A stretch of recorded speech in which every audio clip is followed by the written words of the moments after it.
What's good with it, everybody? Welcome back to Someone's PC. We are doing another podcast to get you prepped and ready for this weekend of the first set of Ultimate Cup events, brought to you by Bandai. Today with me, I have once again Tyler Bowling. Yo, what's up? And Cameron Shinoy. Hey. And before we get into it, I just want to let everyone know that we do have a Discord now, and we are running a weekly Tuesday events on webcam. And if anyone's interested in playing in those, please feel free to join. We give out like a insane amount of store credits. You can basically hard farm BT8 if you're playing in some of these.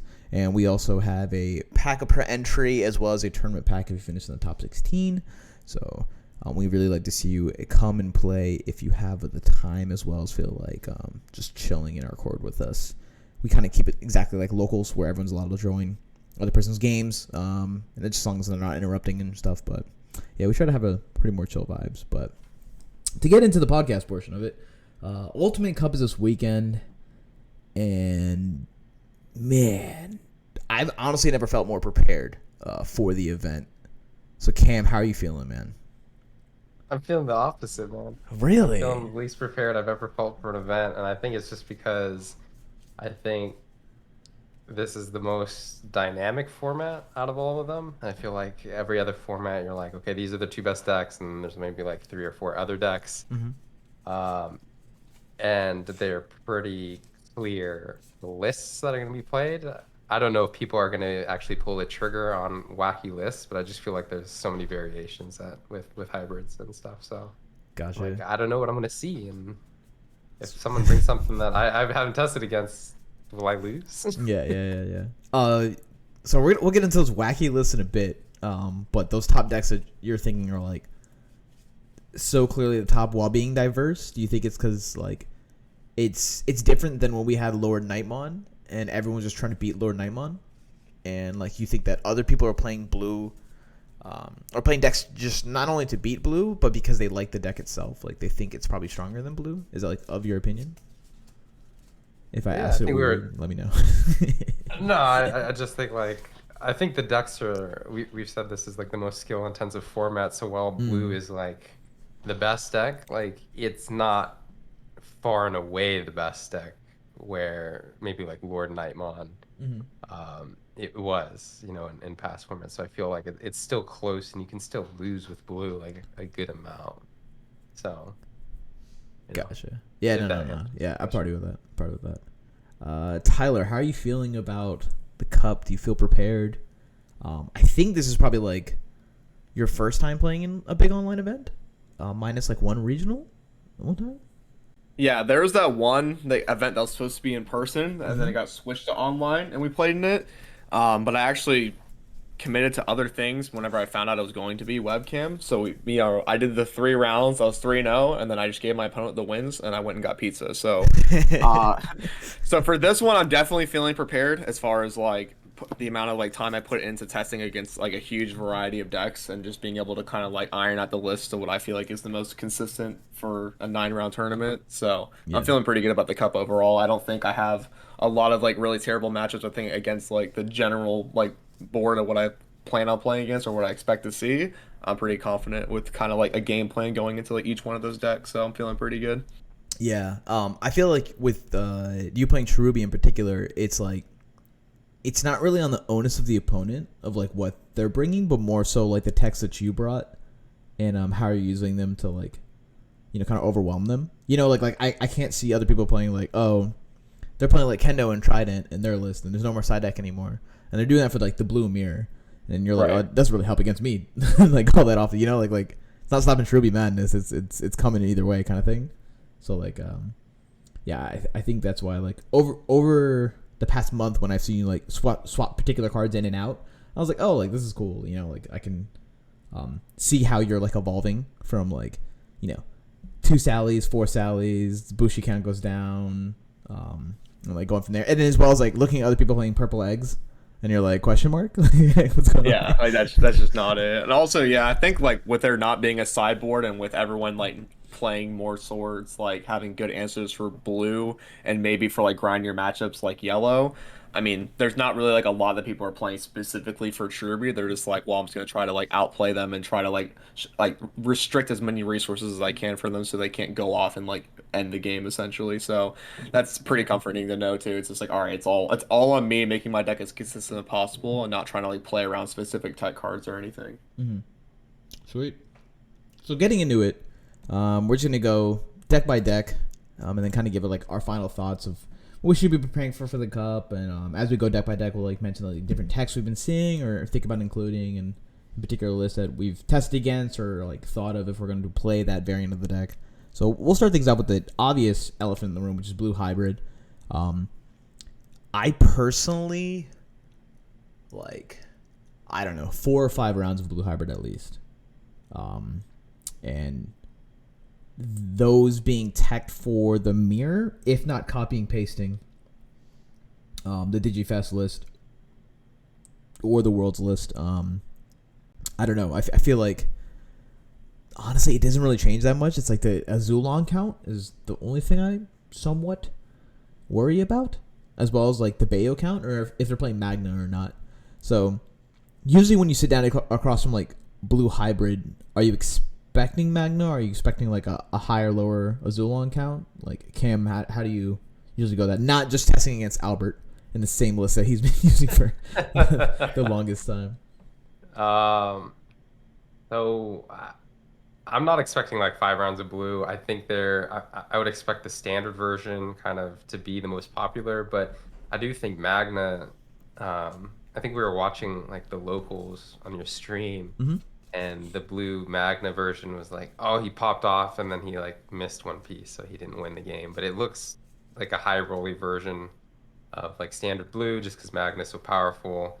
I expect to see maybe like Supreme Cannon, maybe some Hexablaus, kind of teched in. I do think those cards can be annoying for a variety of matchups. Like they just put down a Hexablau, and then Cherubi's like, well, damn, now I can't do the little wombo combo like end the game, which I do think some people may tech in one to kind of to do that, or Supreme Cannon, which you have to get a little bit luckier in the security to do that against Cherubi, but that's also good against Mirror.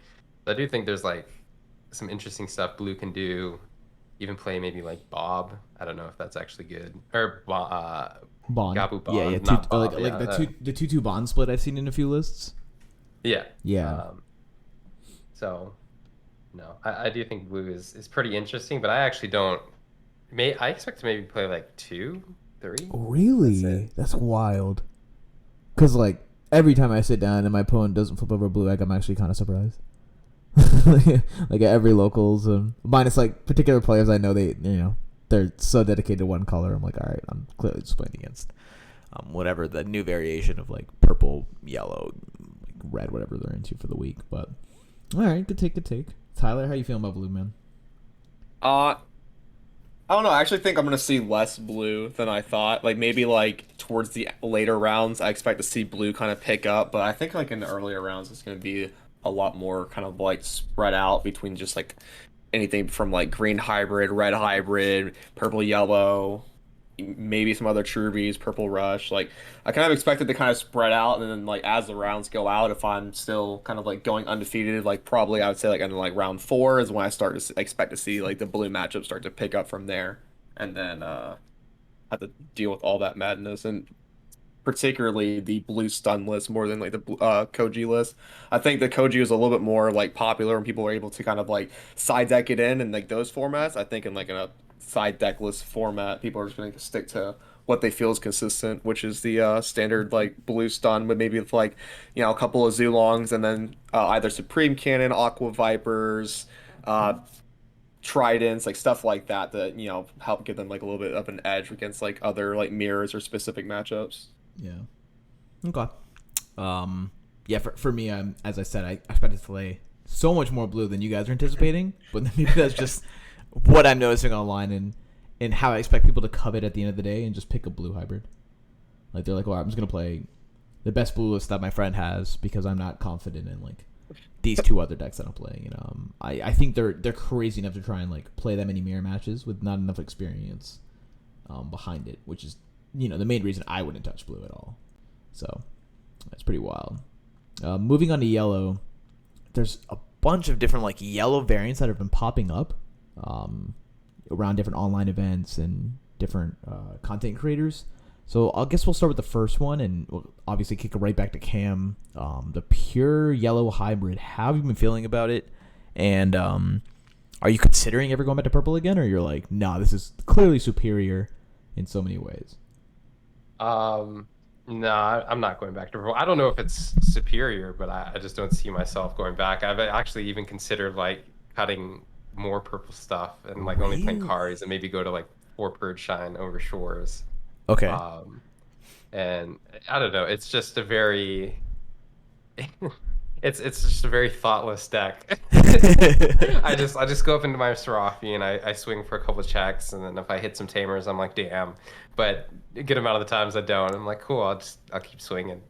Yeah. Do you think it's worth it into like this big vacuum to drop Schwartz for the Purge Shine, or like do you think that's how many other like rookie decks that you're gonna run into where Purge Shine is just gonna be so much more relevant than Schwartz would? I don't know if it's like I'll actually do it. I might actually just play like some of both. It just like Purge Shine is interesting to like if you're at like if you have a tamer down and they don't, obviously you're already ahead, right? The memory tamer, but then like you can choke them, wipe their board, put them to one, and you're like, okay, they only have one play. Yeah. People always forget the Purge Shine like lasts for the turn. Yeah. So then they're like, "Oh, I'm gonna play down a Boka," and you're like, "It's actually it's dead," and you just passed over turn things. Then when they hit insecurity, and then you're like, yeah, it's a Yeah, blink. so like you could just cheese people that way. So it's like, obviously that might not work in the later rounds, but like in the early rounds, people are gonna make mistakes. And my friend said he had a situation where he like the opponent flipped over double purge, wiped out all the hybrids, and it's like, okay, you can't even do anything the rest of the turn other than play down tamers. Yeah. If you get lucky enough for that to happen. Yeah. So with that in mind, I know some people are thinking about taking in Holy Flame at 2, and you're Yeah. just like, there's no shot. I'm playing Perchon instead. 'Cause, Oh like, no, I would consider it. I just I ordered some and then they gave me a refund the vendor that I bought it from because they're like we actually don't have them. And I was like, oh, it's too late to actually order them now. It's okay. I like Perchon just because it gets rid of. It's like more useful, I think, in hand. yeah. But I do see like the value of it, right? Because it's the only thing that's going to stop these. Like, oh, I have 4 tamers on board. You can't do anything about it. Yeah. Yeah. So I think maybe like 1 or 2 is cool. I mean, I've when we played it in Security Control and I played in my Angels list, I always thought that it was like this is an anti-turn I'm supposed to get lethal. It doesn't actually happen, and I have to present lethal the following turn, in order to like get mega value out of it. And into a tournament like the Cup, I don't want to do that. I want to Purge Shine, Like I'm gonna clear the problem when it's in my hand and not be like, well, if I played this really niche scenario that just happened to run into this particular matchup at this time in the moment, like it feels too weird. Where Purge Shine would just feel much better. Yep. In like so many scenarios. So yeah. Moving on to the variant of it, I think the McDonald's variant, the red one, that's probably about our locals, our webcam locals, and then I've also seen it in like multiple YouTube videos online of like, where someone's posting like just like their locals every week, and they only have like 200, 300 views. I still I pop in and watch the full video because I want to see what people are up to or like what kind of plays are being made and stuff. And so I'm seeing this McDonald's like pick up hype, and I think it's because you get to use Atomic Blaster instead of Schwarz, and they think it's worth it. But I haven't run into the Agubon variant yet. Have you tested against it, or just like from an analytical point of view, like you just think about it and you're like, oh, I could see it. It's just it seems like it's still slow, even though it's much faster than Serafi. Like it still feels slow. Like I feel like Serafi kind of does near the same thing. So Yeah, it's slow because you have to find the pieces, and it's like it's harder to stop. So like when we were playing, it's harder once they get the pieces out. Like there's nothing you can do because you can't stop the memory gain from tie. And then they like can do all these plays with the extra memory, right? From even if they have like a Madoki out or like one of these memory tamers, like you can use 3 memory. If you have a tie out, or a couple ties out, and like a TK, then you can just do all these different plays to just end the game, and there's really nothing you can do about it, which is interesting. And but I think you can just aggro the heck out of that deck, and they don't. Have the The comeback deck is potential that very most reactive.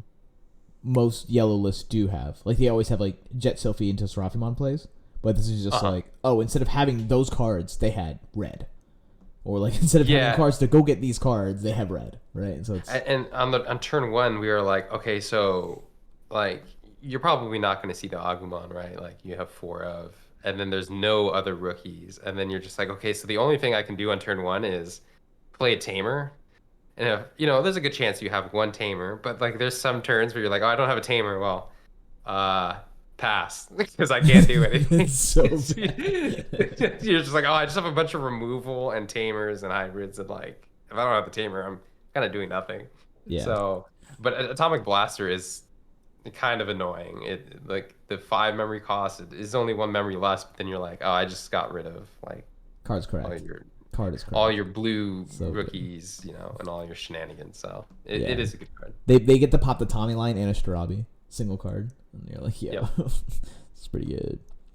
Okay. I guess the last one was a Bond list I saw said he made top four of his locals after like a 20-man locals, and Bond as in Gabu Bond, played with yellow, and while adorable, I just don't see it. I don't see the synergy. But I assume it's similar to the tie, but like, Agubon had that aggression. In this bond, it's just like, I'll restand, use nothing else in blue. Maybe he plays Howling, Zone Kakai's Breath or something, but like that extra kick you get from having a turn atomic, seems like it's not as good as comparison to the McDonald's or Red Yellow or what have you. Okay. I I saw someone actually at my locals, in-person locals, and I don't think they did well, but it was interesting. They played blue yellow where they played like the blue rookies and Sword Joes and were just like stripping things, and then they had like a couple of like Supreme Cannons and stuff, and I was like, oh, that's interesting, but I just don't know if it's as good as the other variants. But like that's the magic of this format, right? You could just like, oh, Yeah. I'm just gonna throw in a bunch of stuff, and the Siako and Madoki are good enough to be like kind of worth. Yeah. It's pretty much just the hybrid line, and then like TK and Kari's, and then whatever other call you want to play with. It's Yeah. it's like, yeah, we're playing Jet Selfie with X. So moving on to Cherubi, which is, in my opinion, the most second popular deck going to show up at the event.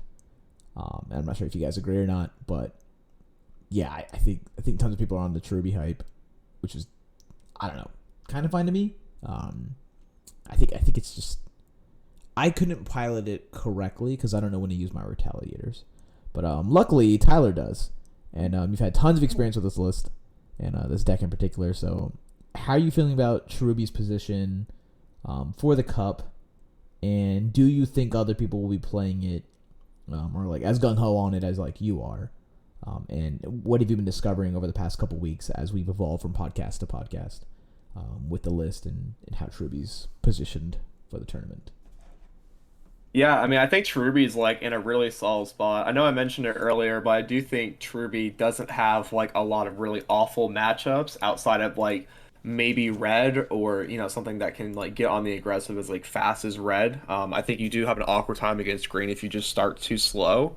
But for the most part, I think you have a pretty solid matchup across the board, and I do think similar to like how other blue decks or purple decks end up being, it's just like ends up being so popular with like certain players or certain like types of players that like once people like get on it, they kind of just tend to stay on it like the entire format. So I think like the evolution of that, like we're gonna see like a decent amount of like Tribute players. I think for the most part, people have dropped like the straight like purple Cherubi, and for the most part everyone's on like the purple yellow version of Cherubi. I know specifically like across like the webcam tournaments as well, I see like a couple of like the same name players like playing Cherubi and like altering their list to kind of like evolve with how the meta's been going, and I guess what they've been facing with blue as far as like upping the death claw counts, dropping Susano, is like having like a lot of interesting choices and like evolving like the deck as time goes on, and like having like specific like um options that they think work best for them. Like I'm seeing blinding lights, increasing count,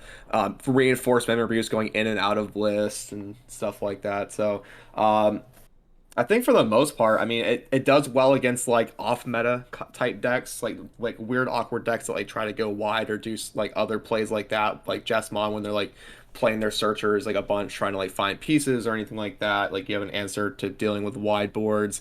You have aggression even if you don't have like your Truby with your Rihimons acting as its own Nemon, basically being able to go on the aggressive and even if they kill it, you're able to cycle back a memory with Koichi Analogs if you have them out, and then also being able to replay your tamers to stay on the aggressive for the following turns.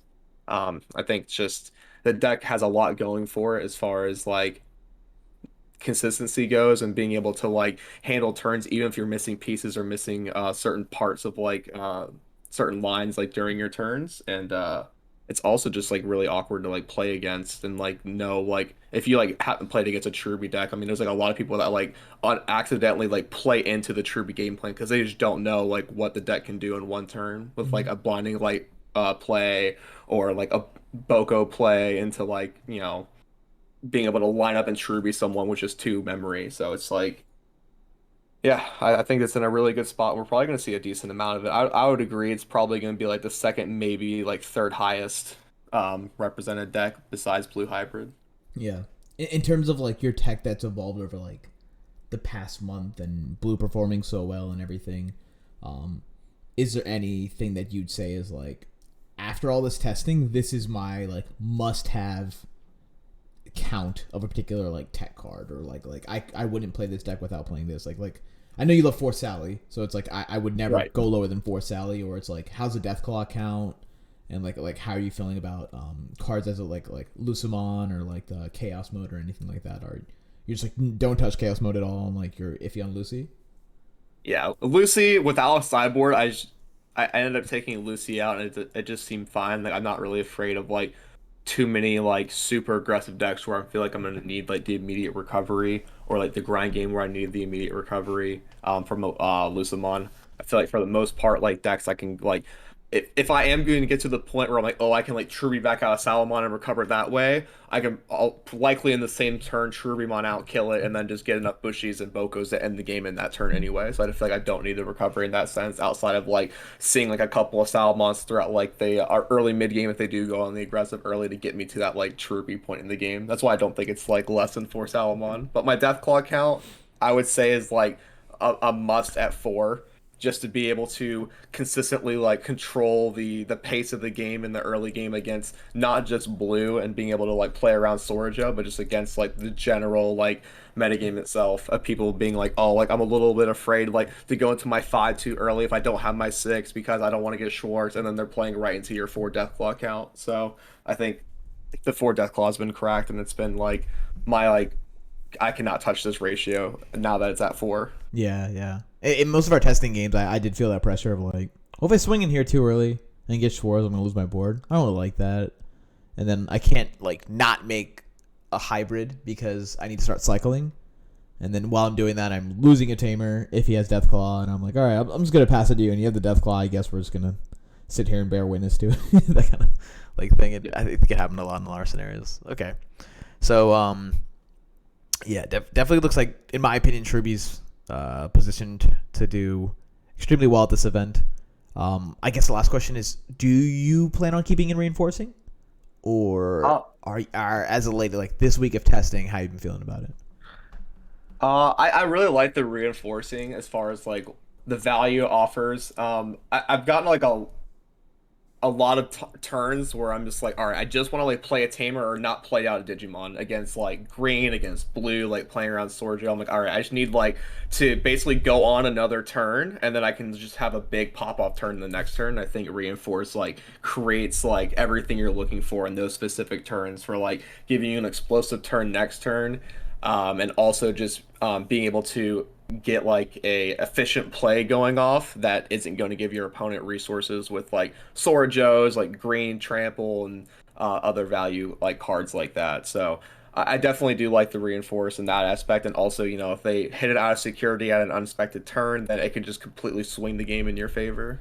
Yeah, Makes sense. compared to like a second blinding ray or a third blinding ray. I cut one to play up reinforce, and it's been working as intended. So Yeah, especially with so many death claws, like the opposing Madoki when you're trying to like pop off that turn, like you just end up like raising up your rookie, death clawing it off to start the combo, and then you reinforcing, and like the reinforcing pays for the death claw in and of itself. So like you have kind of no problem with what's going on with that in that exchange. right, yeah, and even with the teching mimes, like you're able to get extra value out of your reinforce, be able to put your opponent to 3 or put your opponent to 2 if they're missing a memory tamer if you have yours out, for example. So there's also just other turns where you can still play memory boost, and with having the meme in the deck, you can still kind of choke your opponent in certain turns. Gotcha. In terms of the next list we're gonna go to, Purple Rush. This has been picking up steam like crazy. I know it was talked about before going into DigiFest, and then now a whole bunch of content creators are all about this deck. I think it's strong. I'm just, how do I say? I'm sus on its performance over the longevity of a tournament. Not that it's like completely high roll. I just think you get checkmated in so many weird scenarios because of how the deck's built. Like you get the wrong discard in the wrong moment, or you miss that like key piece, and the game's kind of just immediately over, and you don't really have like a memory tamer to kind of put you back in it. So Cam, how have you been feeling Purple Rush, and in particular, how do you like its matchup going into with your yellow hybrid list? Like, do you fear it, or do you think like, oh, this is like super easy for me? They're just trying to be a blue hybrid kind of thing. I think yellow is its only bad matchup, like strictly bad matchup. So yeah, I do think it's a good matchup, but I don't expect that much yellow. Like I do think, like I'm playing yellow because like I've told you guys, I just don't have like a complete deck of cards that is not yellow. Like I've been considering a lot of other decks. Like I'm considering green, I'm considering blue, and I'm like, damn, I just don't want to play a suboptimal blue into like a big tournament where. So that's why I'm sticking to yellow, but I don't really think that many people are going to be playing yellow as much. I think it's kind of declined, and I think this deck is top 3 for me in terms of hype. Purple Rush or yellow? Purple Rush. Okay. Where it's just like, and there's just so many different variants that I've seen. Like there's some variants that I've seen that have like maybe like 1 or 2 mass day at the top end, but that's like the only mega. And things like that. I just think it could pop off in ways where it's like, even as yellow, I'm like, damn, I can't, like, I'm just not hitting it, and they are, and I can't do anything about this. And it's, it's like the most aggro deck in the format, I think. Yeah. But my friends who've been testing it a lot, and I've been playing against them, they say like Mulligan's absolutely saves this deck. And it actually feels bad, like the amount of times that they think like, okay, I have to mulligan because this hand's garbage, and I just hope I don't mulligan into another garbage hand. Yeah. Yeah, it does make it a little high rolly, but it is interesting, I think, because I'm not sure there's many other bad matchups other than maybe yellow and like your own draws. Green. Oh, okay. You think green's a bad matchup for it? I think green donks on that deck. Like it's like unless the green player is dead drawing, I don't think they stand a chance. Because you get all your analog Utes Argoed, and then they Ancient Beetle like on a hard play, and then they call it a day. Like so, like if you end up like having to drop in your Eismon, and then they go like Metal Turn it, and then beat Ancient Beetle over it, you can outrush Purple Rush, and taking away their analog Youth is really really bad for them. From what I've been noticing, even with no defense, because it's green, like there's like we're just sitting here swinging at each other. I just think green swings much harder and much faster, and they don't have to rely on like RNG scenarios off of the scatter mode to hit.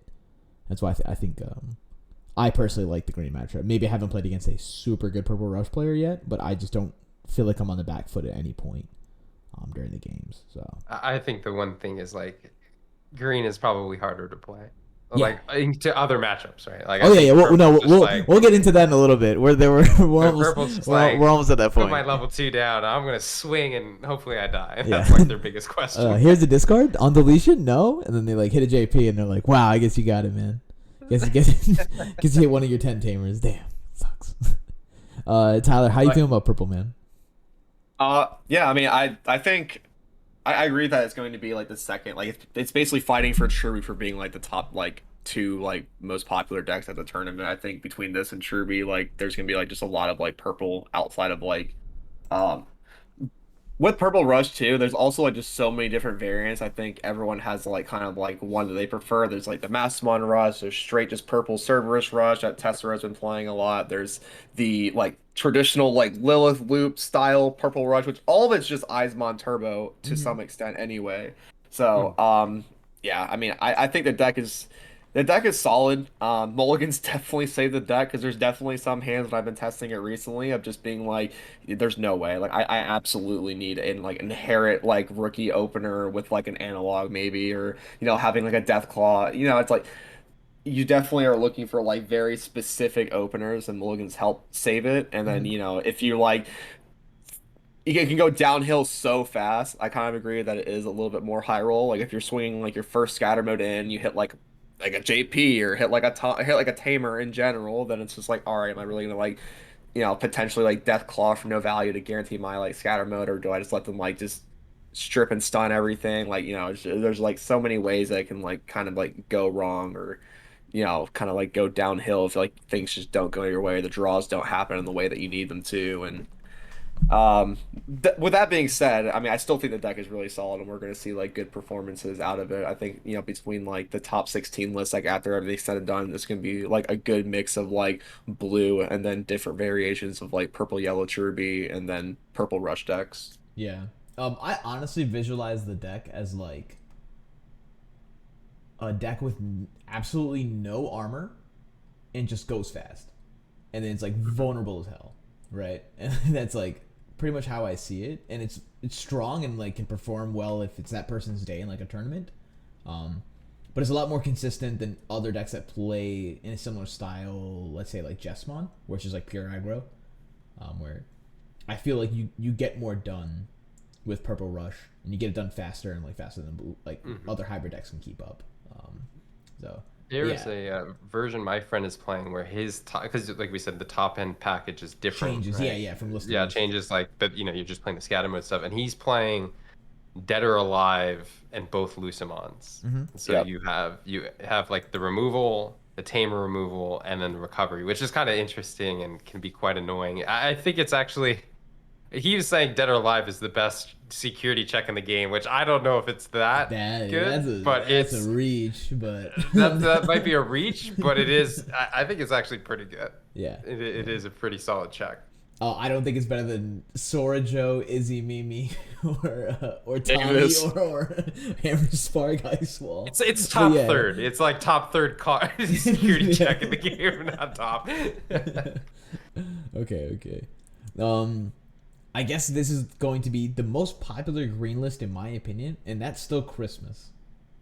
I think some people are still riding the red green train no matter what. I don't see this deck evolving in any way, shape, or form since Digifest or since it won the UK Digifest and like how it's been forming since then. I personally think the deck's extremely high roll, and I think it's strong when you high roll, like great, and then it's like really bad when you low roll and you end up bricking. Um, so I guess we'll start with Tyler. Thoughts on Christmas, and would you even like? Are you expecting to play against it, like once or twice throughout the tournament?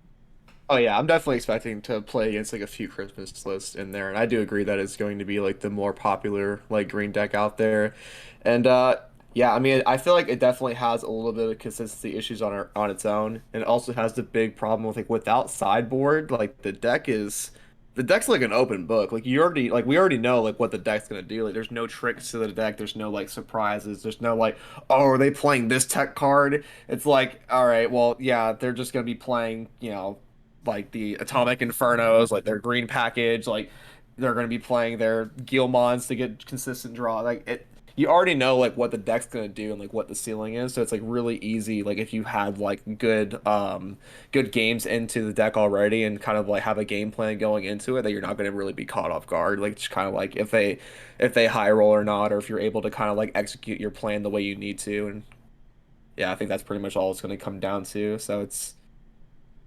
Yeah, I think it's gonna be. I think it's gonna be fine. But I don't know if it's gonna be like a deck that's going to top just because it just is so like kind of like figured out at this point. Gotcha. I think one makes top cut. With how many people are going to be playing it, I think no matter Yeah. what, it'll at least see top 32, 2 or 3. Oh yeah, that's Yeah, not surprising. yeah. Cam, thoughts on Christmas? Uh, so I don't know. I think like so my top decks I think that are going to show up are blue, turbo discard, and then I think just like green in general. Like I think Okay. there's be several different variants of green, but I do think green has kind of popped up in popularity as well. Hmm. I think Christmas is kind of the most known quantity of the deck because people have just known about it for so long, and it is kind of like the green version of turbo discard, right? It's just like you hit your combo or you don't.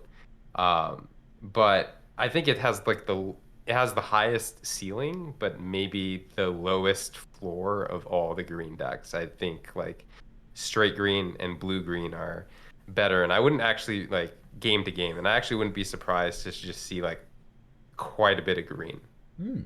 Okay.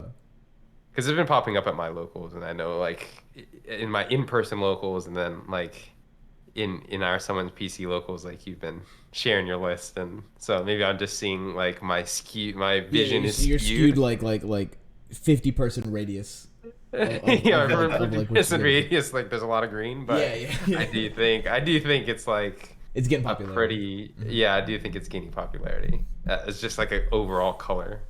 Yeah. So I guess moving on to the next portion, which would be mono green, and then what I've been a huge advocate of lately, and what I'm going to play for Ultimate Cup, which is blue green.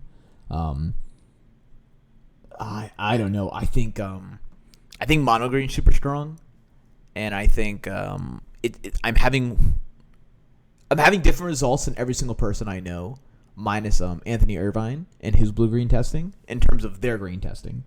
Um, because whenever I share my list around or give them my list for green, it seems people aren't piling it correctly or are drawing like absolute trash, and maybe I'm just like luck sacking like crazy throughout each of my locals, and pulling off miraculous wins that shouldn't be happening. So, in terms of like how the deck is run and how I think like I expect to see green, but I don't expect to see many of them do well because the deck is such a high skill floor to perform well and a skill ceiling to like compete with Cherubi and with Blue Hybrid that I don't think many will make top cut. So like from you guys being like, oh, I definitely expect to see like some amount of green. I'm like, yeah, you'll see them, but then they'll fall off near late. Is like kind of how I visualize it. So Cam, like, what are your thoughts on that for like both the blue green and like mono green in general? Like I know we just talked about like how there's a skill gap between the two decks with Christmas, and like which one do you think is stronger after seeing like all the lists I've sent out to you and everything? Um, I think so. Or like, I or like don't think what there you will be a think in high. general. Well, to answer the first question, like I don't think there will be a high conversion rate. I agree with you with that because Mm-hmm. one, I think the thing that'll play into it is like when I went to my locals, some guy who just got into the game, he's like, "Oh, I'm playing green because it's like $20 to make the deck." Yep, ten So bucks. like, Yeah. so there'll be. I was like, yeah, it is like it's a good deck, Mm-hmm. but it's like very easy to make. So I think that will, for anyone who's like relatively new to the game, or just doesn't want to spend like I don't know, they just don't want to spend a lot of money. Like green will be popular, so I just don't know if the conversion rate will be high, but I do think the highest ceiling version is the blue version, and that's just because Siako and Madoki. I don't mean to sound like a beating a dead horse here. These cards are so annoying, Yeah. and like Ice Ball, obviously good. Trident has been solid um, in testing. Whether or not you play Hammer Sparks, I think like you're not, but like I've tried it a couple. I think some people will be trying it as well. Like there's just like a lot of you're like, oh, I'm just taking the best cards from blue, which is like a really good color, and let me just add it to this other solid package, right? Yeah. And so, Yeah, that's. I think that was crazy. One of the more popular lists I've seen, at least on like YouTube content, was from Team Crit Hit in the UK, and one of their guys did well, and I think he like either won or finished top 4 of an event that they had over there, like a big locals 25 man, whatever. It's nothing absurd, but like it does have some merit if you can get any level of merit in this game before running to a big event, right? And he was running Hammer Sparks, Starabis, no like low count Madokis, low count Siyako. It was like 2 of each or something like that, and I was like, what? And I can only imagine people are taking a route to that. I've also seen people running just like a standard JP package in a blue deck where they have like Sora, Joe, Davis, and like Howling Hammer Sparks. So it's basically like a blue deck with a random Ancient Beetle line tossed in, and that is technically still blue green. And technically, some people are still playing that. I think the deck is super far inferior in both blue hybrid and green hybrid, or green blue hybrid. So it's crazy what some people are coming up with. In particular, my list is in the Some1sPC Discord. I'm probably playing it card for card. If not, I'm changing one up. But yeah, I've been loving it. I've been seeing tons of success with it. And I think it's like. I think at this point, so many people know about the mono green that most of the stuff on my list wouldn't be surprising. And once they see like the blue eggs, they'll be like, "Oh, okay, that's like that makes sense," Because like the green package for the most part is figured out. It's like there's not even particular cute tech cards to figure out like blue has, because green has so much like meh stuff in it, like the Kuwagamon we were looking at. In particular, like one of my friends is considering playing mono green. I'm telling him he needs to run 3 of the Leomon. And so when Digivolving, tap one of your opponent's rookies. 3 carry lower DP, something. And so in my mind, it just has to tap a rookie, right? And I think that's necessary if you want to, like, have an advantage against Blue Hybrid.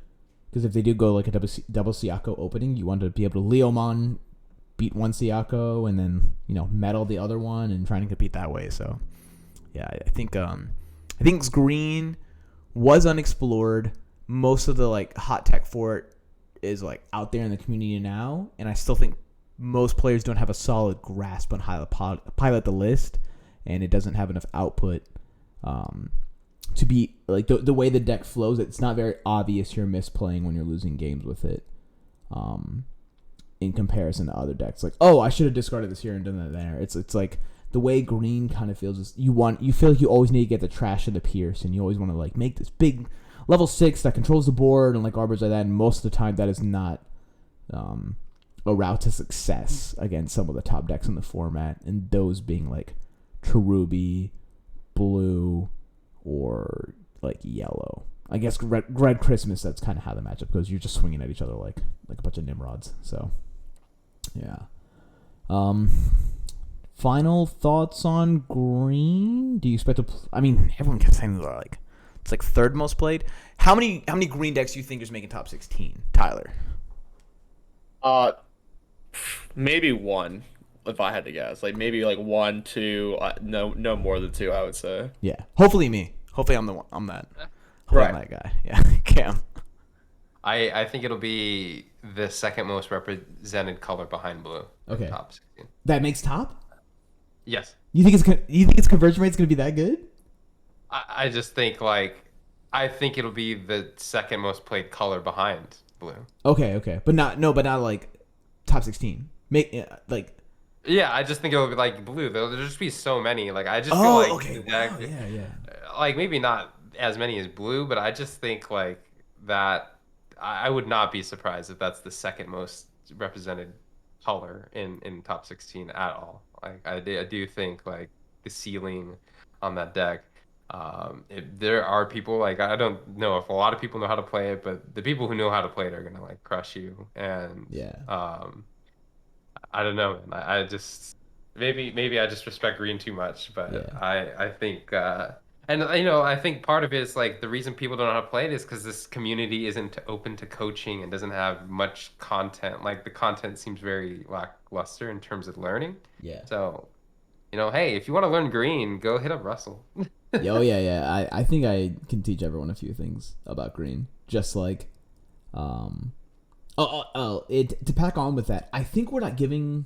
How do I say? We're not giving enough time in between sets, and this community in particular loves looking forward at all times. Mm-hmm. And I've never seen a community like this so savagely obsessed with the next two sets. Like, I agree. obsessed. Because like in Pokemon, it's like, oh, this is a card's coming out. We don't care. Regionals are coming up. And like, yeah, until those cards drop, I'm not thinking about them. And in this format, like, people are just hitting me, for BT9, I'm playing this. I'm like, bro, we have Cup next weekend. What are you talking about? I'm trying to get better in this format. I'm trying to like push the limits of what we're currently in. I don't think many people like doing that. They just kind of go, oh, this looks cool. My homie said to try out these cards. Like, Well, I think there's two things that play into that, right? Yeah. It was one is like the formats are only supposed to be 2 months long. They end up being 3 months long at the end of the thing, anyways. After every delay, anyways. But I think it's like people are so hardwired, like, oh, 2 months, like I got to think about the next set. And then I think the biggest content creators in the game, like two of the biggest content creators in the game, which are Hong and DPP channel. I don't know if you guys know who DPP is. Yeah. Yeah, but like I think those are like two of the biggest content creators, and they're like making content for like 2-3 sets out. So people are like, oh, like it's just like very top of mind, right? Because people see it so much. So as a sidebar, yeah. No. Totally agree I with you. think it's a super good discussion too. Like, I how do I say it? I don't think it's wrong for them to think that way, but I don't think it's the best way for them to get the best performance that they probably could if they put more 100%. time to the list. If it comes off as like insulting in any way, yeah. No, I agree with that. Like, I think also like recently, or every set has been like this, but I feel like recently it's kind of like been like more of a bad take of like people being like so aggressively against every format. Like once it gets delayed, like once it's like a month out till the next format, everyone's like, man, forget this format. I just want to play the next format. I hate this format. We've been playing it too long. And I'm just like, I don't know. I felt that way during like Lord Nightmon format and stuff like that, where I'm like, yeah, go next. Like, let me get me out of this game. But like this format like still feels really fun to play BT7 because there's so much variation of like, the different style of decks and like what you can play and just being able to like evolve your gameplay as far as like, all right, this isn't working, or maybe I could try this, or these options like maybe it will be good, and like being able to like evolve your deck or evolve your style in like so many different ways. I think it's like the most fun we've ever had as far as like creativity and deck building. And I think it's kind of like a shame of people just being like, whatever, I'm just gonna play cups because promos are free, and then I'm not even gonna test for it. I'm just gonna like whatever. I'm just gonna go into it. I'm just like, that's nuts. I just have fun playing the game just in general, just doing like grinding out friendlies and just like trying to optimize like certain decks like as much as possible. But most people kind of are like on the end of like watching like BT9 format theory crafting BT10 already. I'm like, yeah, you guys gotta relax. Yeah, they're doing that, and like they're looking forward to like armor Imperial, and I'm like, do you have a perfect armor, perfect Imperialist in mind already?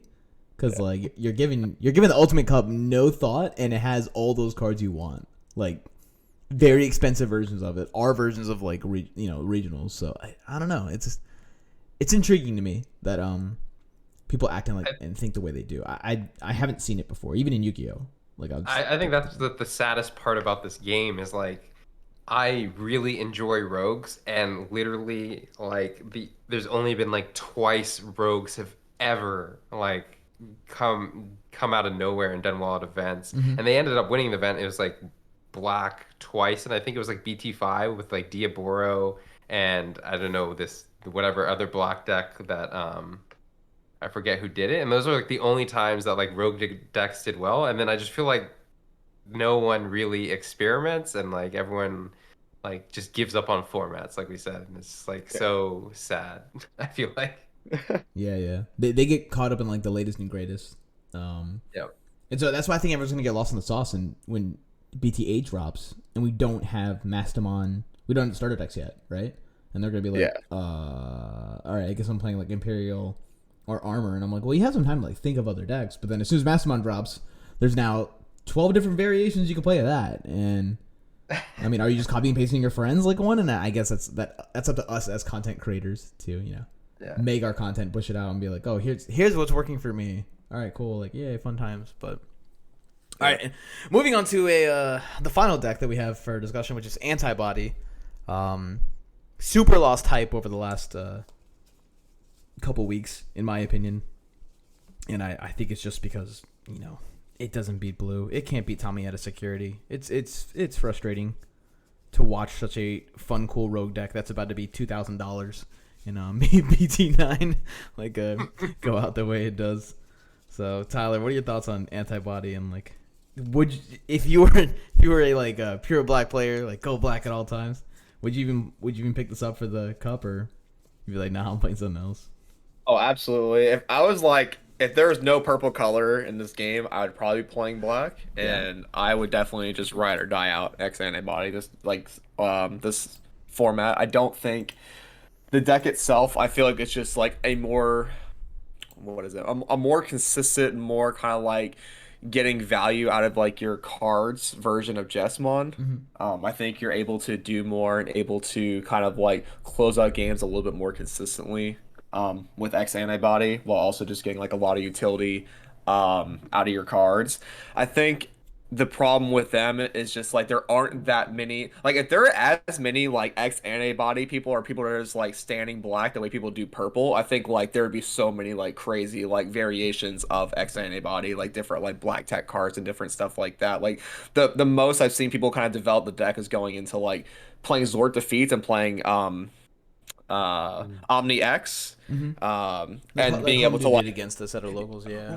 Right, and I've seen a couple of lists like that online of people being like, "Oh, I like the high roll variation," and be able to like do that. And if you just like super big line Digimon and then go into a Zort, pop a Tamer, then go into an Omni X, put them to 3, then it's like, all right, you're stopping all their like aggression for like the rest of the game, being able to like just negate or end all the attacks and everything by stripping your sources. And yeah, but I think the problem is there's just not a lot of like player representation, so we're not going to see like a lot of success out of it unless like the couple of players that do bring it just happen to do well, because they obviously put in like the games and put in like the grind and find out like, oh, like these specific tech cards work for me. I do think they also got a little bit hurt by the no sideboard. I think it's going to be a little awkward for them to like find like a 50 that like works consistently for them against the metagame. And yeah, I think that's just like their biggest problem is just kind of like lack of representation and kind of like lack of like people trying out different like approaches to the deck. Yeah, that makes sense. I mean, especially in a way where even at Nationals we had what's his name perform well with the Digibursting Blackroar Raymon. Right. It feels like it's close to that kind of same deck where it's like setting up for an OTK and a lot of people don't know what any of the cards do or like what is in the deck. But it's just a lack of like lack of like highly skilled players trying to push for like a perfect list or more optimized list. Right. And that's what I think is happening to almost every single color minus yellow minus whatever three colors minus purple minus yellow minus blue, because the stuff I've discovered for green this week, I think like it's only me doing it is what I'm seeing. And I'm like looking through and like I don't see anyone else's input for green. I'm like, oh yeah, that makes sense, but yeah, it's weird. It's tough times out here for Antibody. Yeah, sweet. It's unfortunate. Yeah. Yeah. No, it's a cool idea. Apparently I'm not going to like it in BT9 because it's gonna be absurdly S tier broken. But I haven't read all of its cards and I'm just I want to see. BT9 is still a little like B tier or so. Like I mean, it gets a little bit more resources as far as like adding to its consistency, but it doesn't get like pushed over the top really. Or I guess no, it's BT9, not BT8. Yeah, BT9 is when it starts to get crazy. Next set, it's like it gets a little bit more power, but it doesn't get like nearly like the spike it gets from BT9. Yeah. 9. So we got time. Absolutely crazy. Yeah. We got time. We got to like Christmas. No, right. the way delays work, it's going to be Christmas. Christmas 2024, we're in there. Yeah. All right. That was it for the list of decks that we have. No, hold on. I'm gonna stop you. One, fuck black. I'm just gonna take this podcast where I want to take it real quick. Well, two things I want to talk about. One, actually, that made me think about because you talked about Antibody. I've seen a yellow version do not play Seraphi's and just play Mastes and Antibody. Zord defeats and Antibody. Just like, that's interesting. I just don't have enough time to test it. But Zord defeat and Antibody being super annoying. So that's interesting. But the thing I wanted to get into is we just completely dodged red. And I actually have a pretty I've just found a respectability towards red. Oh, did And I maybe it's not just have red on the list? Oh, I had red, green, Christmas. Okay, cool. Yeah, Wild. red me up, dog. Red me up. because red, well, first of all, I heard Chungman is giving it the time of day with Hong, and I'm like, okay, well, you know what? If these two guys are giving it the time of day, maybe I need to be paying attention. Okay. I think Chungman got top 32 at a Canadian whatever those events were, Digifest, Yes, and it wasn't in person, and so I don't think it got a lot of attention, it did not. like the event as a whole. Yeah. But I heard it's like supposed to counter blue Mm-hmm. because you're just super aggressive. You have the ADP inheritable, right? So you're like, oh, screw all your ice wall, hammer spark in insecurity, so it doesn't matter. And I heard Chungman went like triple, what is the gravity crush to end a game. So I'm like, this deck, I think it actually has some juice. And once again, it's just like goes in this like we're going to a very aggro format where it can like just, oh, I got my stack and I just punched you in the face and good luck dealing with this. Yeah. And I have the hybrid to end the game. And I actually think it on paper it sounds like a pretty good counter to blue. Gotcha. But can it even touch purple rush or yellow purple? Because like I don't see it having enough checks to beat yellow purple. That not even the anti like option. I totally get that. I don't think you have the checks. Is what I'm thinking. I actually think that's a bad matchup for yellow. Really interesting time. I don't think it's like bad. I think it's close to even, but I do think it's red favored because Okay. One, like, even if you don't have that ADP counter card or like the whatever inheritable, right? I've cut Wyverns completely from my list. I think if you are playing Wyverns, you're probably playing two, like one or two. So like you're not gonna hit it unless you're supremely unlucky. And I've just found myself where it's like if they hit their stack and punch you in the face like turn 2 or turn 3, and you're like, oh well, I don't have my Jet Selfie, so I lose now. yeah, good Yeah. game, bro. Yeah, So I feel like yellow actually, like if you have the God Hand, then yeah, you can counter them maybe. But like I do think red actually punches you in the face hard enough and early enough where you're like, damn, I need to have it or I just lose with yellow. So Yeah, I mean that this is coming from me only playing yellow purple start a format, not going to Digifest with it, and then not dropping Wyverns out of my list yet, right? Or like Yeah. as drastic as it was, but yeah, I guess that kind of makes sense. Also, triple gravity crush changes the way the deck would perform. right. Like that's night and day of like, I have OTK next turn or I don't have OTK, right? So maybe that is the big push for it. But yeah, one thing I'll notice, and I think I want to mention on the podcast because I think more people need to be aware of it. yeah, the Burning Greymon that pops a Digi, it has to go over to Kuya In order to do that, or it has to go over another hybrid, just like the Korikaku has to go over a Tommy or another hybrid. And I see Korikaku getting stuns when he goes over Sora, Joe, and Davis left and right. And I see Burning Greymons popping stuff going over ties almost every single time I see someone play that deck. And yeah, I'm just here to tell you that's not how it works.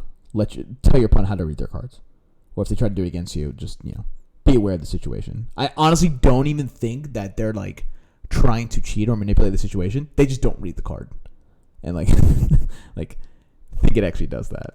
But have you guys run into that as much as I have, or is it just a me thing? Like what I've been noticing. Oh no, I've seen it like all over the place, and Okay. even like there's like a lot of like interactions. I still think that kind of just like slide past people. People just like I like don't know about it or just like haven't thought about it or just assume like oh like that goes over it goes over a tamer, it gets its digivolving effect, it just pops something just like oh like I popped level 5, they have analog, they're gonna tap it and gain a memory without checking if it has sources or not. I think it's just one of those things where they just kind of like assume the effect and then they're like oh I don't want to like stop the game state and like slow down the game state and worry of like going to time or anything like that to do whatever. There's like oh like this is just whatever, yeah just go for it, sure, oh yeah, pops it, okay, yeah. And Yeah, there's I think it there's has a all of lot them. more tricky stuff coming up in this format than I've noticed, like ever than from before, because of those niche like requirements to hit that point.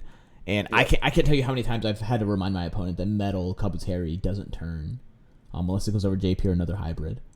Because I'm like, oh, Digivolve over my like Mimi, and they're like, okay, and they turn their guy, and I was like, dang, they're like, dang, you had, and I was like, no, I actually need another metal, like in order to do this. I was like, I have the metal, but like, you know, I got to pay the one memory to go do it right now, and they're like, oh, okay, and I'm like, man, like, I think so many people get away with stuff like that, and not even intentionally, like I mentioned earlier. I think people just don't read their cards, so hopefully, you listen to this, you hear that, and you are reading your cards for the cup this weekend and next Saturday. And get to have a fun, actual, like, clean gameplay with your opponent. And we're going to be going down. That's your reward for watching till the end. You get that good knowledge to help You get that secure some games. that hour-long juicy juice. And we'll finally drop the good stuff. Cam, I know you don't run into that often because Kazemon's not really all that relevant. And so, poor Kaze. The yellow line with that Zeld Sylphie is just so meh. Zoe and Kaze just they're not getting it done. Especially my opponent doesn't swing. Yellow, I don't know. Yellow just gets, and I get it. Yellow has so many strong cards, but I feel like Yellow's hybrids are so trash compared to everything else. Even though like Jet Sylphie is enough to carry Yellow hybrids into the next 3 formats, so maybe I shouldn't complain that much. But no. It's not a complaint, but it is like an observation. They are trash in comparison to like it's like wow, why does everyone else get to do cool stuff? You're like Kaze, oh stop, it hurts. Like Kaze and Zephyrmon, cool. Like next turn, watch out, bro. But like every other deck's like, oh, I'm actually doing things. Yeah, funny enough, I think the Zephyr actually only comes up against red. yeah, Against like that's where it's relevant. You're like, they hit Susano, and you're like, that's what's up. That's what's up. Welcome to my world. Like 27k Susana. Yeah. Okay, that's another reason I didn't think the matchup was bad for purple yellow, bro. I was like, wait, what is my security stacked? Like, I see one Susano in there, and I was like, I'm not getting OTK'd. We're good to go here. Because it doesn't gain jamming. It's not that big. The Ancient Greymon, at least. To my knowledge from remembering. I just know the gains piercing off the little mini Strabi. But yeah, but then I don't know. That's lucky, dude. What is it? The Susano? Yellow's outs are lucky. What are you talking about? Like insecurity? Susano insecurity, having 3 of them in my deck. Oh, who's playing 3 Susano? I'm a pissed off. I'm a pissed off individual. I'm a pissed off individual, Damn, bro. God, Bro's been playing green too much. Yo. That's what I run into when I swing into security. I'm assuming Susano's in there. I'm not expecting my Beetles to live. If it lives, I'm like, oh, Pog. Like, oh, we're in there. I was literally about to cut my only Susano. My friends were like, dude, you're a dumbass. Actually, just keep one in there because the mirror, you're going to suck. And I was like, oh, okay. But like, you're not going to end the game anyway in the mirror. Like, you're going to be there. You're tying. No. Serapi's going to get him there. Yeah, let's go. Masty's going to get me there. Masty and Bushi are going to get you there easily. And I'm going to win one game, and I'm just going to, like, slow roll the hell out of you. Right, so if you're listening to this, don't let me do this to you, but I'm going to do it. I'm letting you know now. You're like, game 2's not ending. I'm not slow playing, but I'm definitely not, like, speed running. Fast playing either. I'm not speed running this thing. Yeah. I'm not breaking any records over here myself. All right, that's why I'm actually so excited to play green. My games they're done. We don't go into time in this hood. It's like, if anything, I have a 40-minute round break in between every round. Cause like you just go, all right, either I won or you won, bro. We're not playing around here. So I think that's that's why I don't look forward to playing blue mirrors if I was playing blue. Cause there's a lot of thinking. Oh. Yeah. I think their games go so long in some mirrors too. Like just so much back and forth. Do this, stun your whole board, swing, Supreme Cannon. Wow, okay. And then it's back to stage 1. Silliness. All right. We're coming up on an hour and 5 minutes. Final thoughts. Sorry, I skipped over Red Hybrid. You Red Hybrid lovers.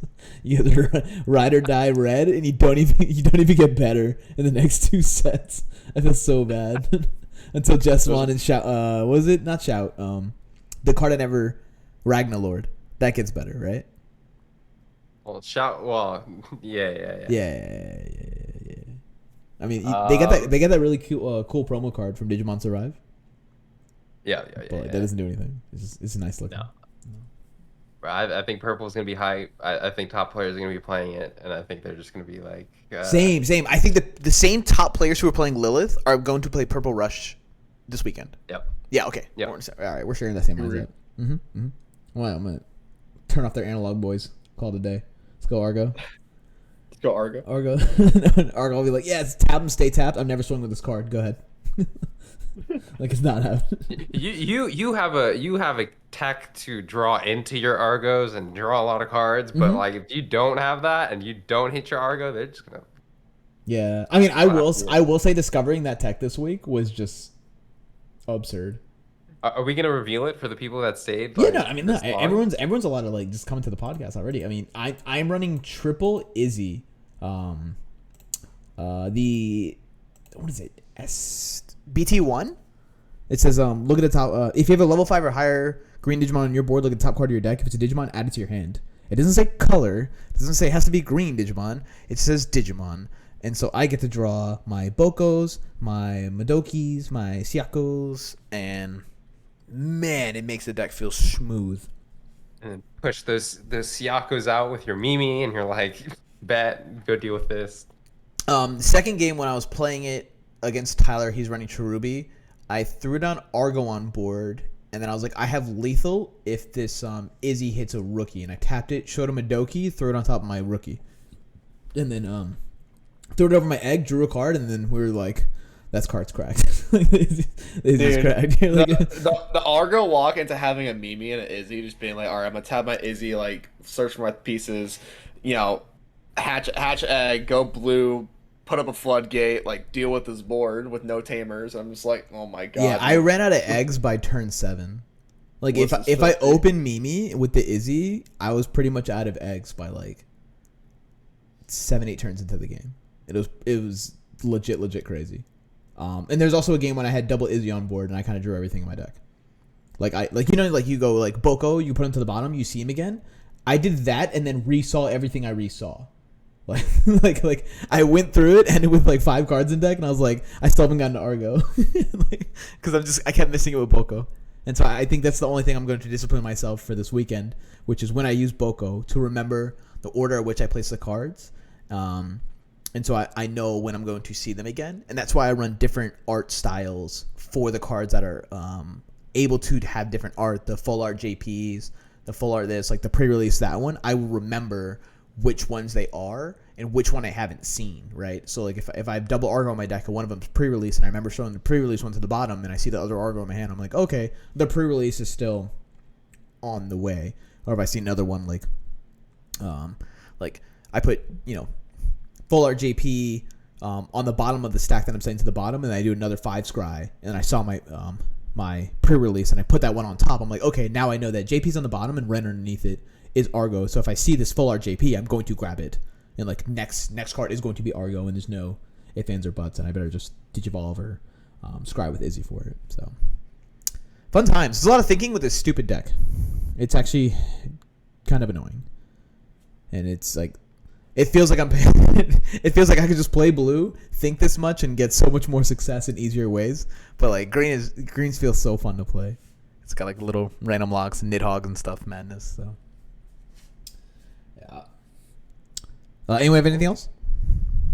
Nah, nothing other than if you don't want to think and you want to play Face Hunter, just play the yellow hybrid deck I played. It'll be fun. You don't have to think that much, and you can just probably do whatever you want. Yeah, you just Bushi and then Masty instead of game. Easy peasy. I think the only misplay I ever think of every time, I'm like, damn, I should have just brought that Salamon out and swung with it last turn. Like, I'm not going to recover with that shit. That's the only misplay. I'm like, damn, I should have just been more aggressive. Yeah. It reminds me of the old security control list we had. Yeah. Just like a new version of it. All right, Tyler, final thoughts? No, not really. I mean, don't, if you're playing aggro decks, just don't match up against me. Just go all you red players just go kill each other. Yeah. Go fight against blue. Like handle all that, and then yeah. If you're playing red and you get matched up against Tyler, you should enjoy your free. It's a You're free free win. 2-0. You're free Enjoy as your- 2-0 of your life. Because enjoy your he's fat both dog. dead drawing and his securities has nothing. It'll never matter.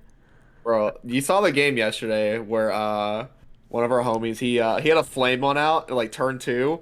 He like it was turn 3. He like did like a flame mod like pay me to 4, and then like I had like my board kind of starting to get set up, and I think I hit a tie out of security the turn before, and I was like, all right, whatever, that one check, like, it's fine. So it puts him to 3, and he like has double flame on out, and he's just like looking at his hand. He's like, yeah, I'm just gonna triple atomic inferno, swing 12k for 4 checks. I'm just like, no way. And I was like, all right, any of my death claws, like any cherubi, like shores, like anything would be cool here. And it was just like Boko double Sally tamer, and I was like, all right, I lose. I was like, the game's just over turn 3. So Yeah, expect I was big walking playing by. against I was like, I don't even need to see what happened. I saw red, and then Sonata Tyler lost. Like, these that shit's so. our crazy. I don't locals are get it. scripted, bro. They're legit scripted. They're so. They're scripted, bro. Funny. All right, everyone.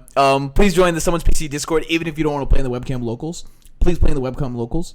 Because we have a lot of fun, and we want to have more people sign up for the event, and you can farm BT8 product, as well as just chill and brainstorm ideas on our cord. But other than that, have a great weekend.